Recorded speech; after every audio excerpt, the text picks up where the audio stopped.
Wow, what a great sound. Sierra Hull, welcome. Thank you. Yeah, so good man. to be here. Amazing skills you've developed with the mandolin. Thanks, Nick. There are several of us who kind of imagine that we sort of know how to play the mandolin, but... Well, I was just thinking when he was up here playing with Keller, I was like, man, what instrument don't you play? This guy. Yeah. I tell you. Okay. Does it all. We can trade if you want. It's true. I mean, I speak the truth. And what a great duet you and Ethan have.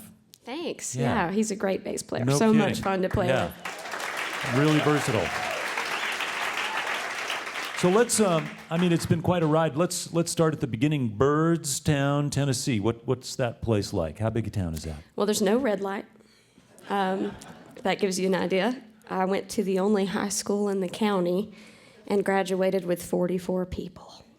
Wow. It's pretty small town, Yeah. Mayberry, if you will. But a And, beautiful part of Tennessee. I mean, near the Del Hollow Lake area, and kind of a touristy place in the summertime. Musical family or musical loving family? Both. My mom sang a little bit. I grew up, singing in church and hearing music there. And then my dad always loved music. And at some point, my mom's uncle gave him a guitar, and he started learning a few chords. And he had always wanted a mandolin, and finally bought one and started trying to learn. And so, I think heard a Larry Sparks album when I was probably about 6 years old, and he knew he liked bluegrass, but that really brought it home. And from there on, it was like all the bluegrass we could find. Wow. I can only imagine what it would be like to have a father who was blown away by Larry Sparks. Heck yeah, man. Larry Sparks is so cool and so soulful. And did you get the mandolin eventually because of your size, or because he just wanted you to, because when you were 8 or something, right, when you got one first? Yeah, well, I originally thought I wanted to play fiddle. I'm not sure why. We didn't have one. Maybe that was why. My brother had a banjo and was just kind of tinkering around with that a little bit. And so thought I wanted to fiddle, got one for Christmas from my grandparents. And it was just, my dad had told him, make sure you get a half size, because I was small for my age anyway. And he said, make sure you get a half size. And of course, they didn't really know the difference and got a full size. And, it was too big. And so I think just to save my disappointment, my dad, who was starting to learn to play mandolin at the time, said, well, they're tuned alike, so maybe I'll show you a little something on this. And when you get a fiddle, you'll know a little something. And for whatever reason, I just really took to mandolin right away. Yeah. Well, you got off to such a great start. Of course, being at the International Bluegrass Music Association's gathering in Nashville when you were a young person, and Ken Irwin and Ron Block and others discovered your talents, and next thing you know, you're signed to a label and on your way, right? Yeah, I was really excited to get to be part of the Rounder label folks. Because of Alison Krauss's legacy there, or why? I think so. Yeah. And, I was a big Tony Rice fan. That was also Church Street Blues was one of the first albums I remember hearing when I was, when my dad was getting all these bluegrass albums, and we wore that out. And I used to see that Rounder logo all the time on a lot of those CDs. So I thought, oh, that would be so cool to get to be on that same label as a lot of my heroes. Well, speaking of Tony Rice, I mentioned, I just noticed recently that, he's a very reclusive person. Many of you may not know about Tony Rice, but he's really one of the sort of legendary American acoustic guitarists of our time, and a groundbreaking guy, and is really reclusive these days. Lots of people I know who know him well haven't seen him in a long time. He came to your show. Well, just to be clear, it sounds fancy, but it was a David Grisman Bluegrass Experience show that I was opening. So I don't know that he would have come if it was just a Sierra Hull show, but he showed up to surprise Dog, his longtime friend, and it was pretty special. He seemed to be doing quite well, considering, and I've been around Tony a number of times. He played on my first album, and just through the friendship of Allison, I'd done a couple things with him, but that was probably the most open I had ever experienced him being, in conversation. Great. So it's pretty special. In case you just tuned in, you're listening to eTown here with Sierra Hull. I want to ask you about going from small town Tennessee to Boston to go to college, Berklee College of Music. What was that transition like for you?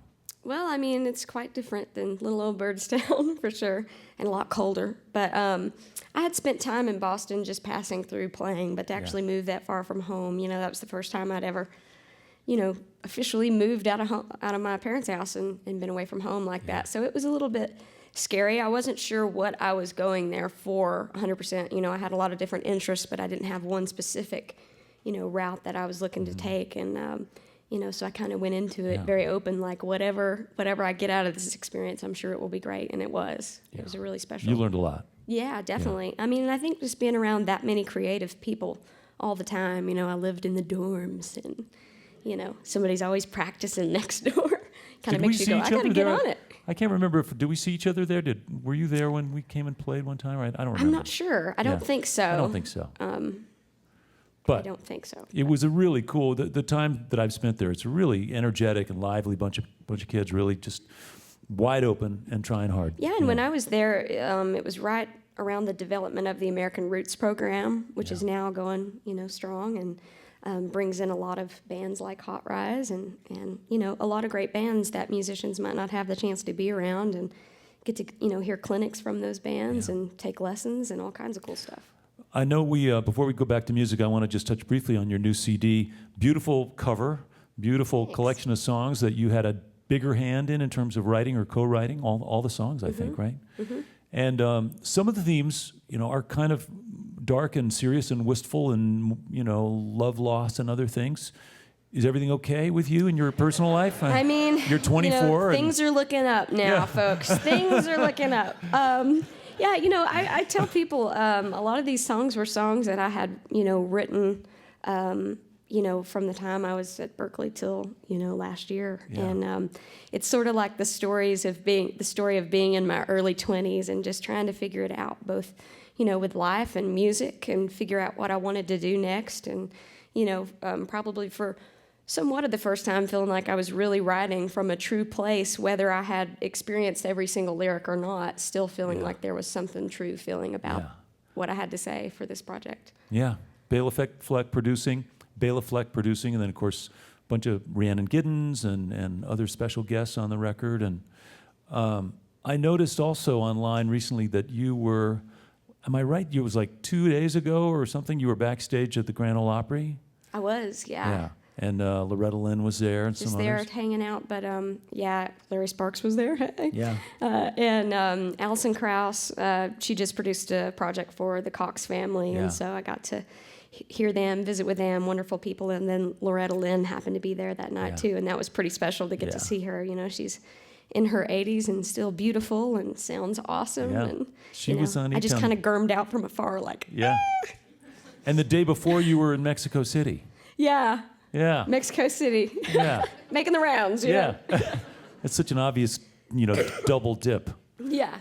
Mexico City to the Grand Ole Opry. But that's kind of what your life is like. You're just on the road. The life of a bluegrass musician. Yeah. There you go. Well, congratulations, Sierra, on your success. Well deserved.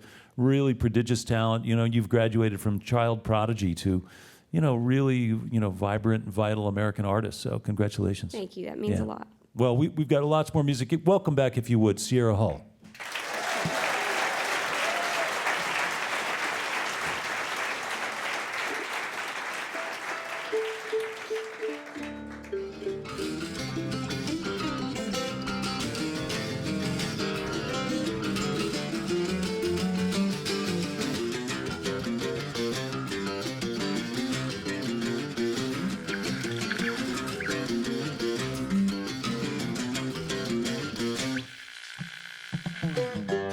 Hi, this is Nick Forster from eTown. If you want to stay up to date with all the performances, interviews, and behind-the-scenes footage, click the subscribe button. Thanks.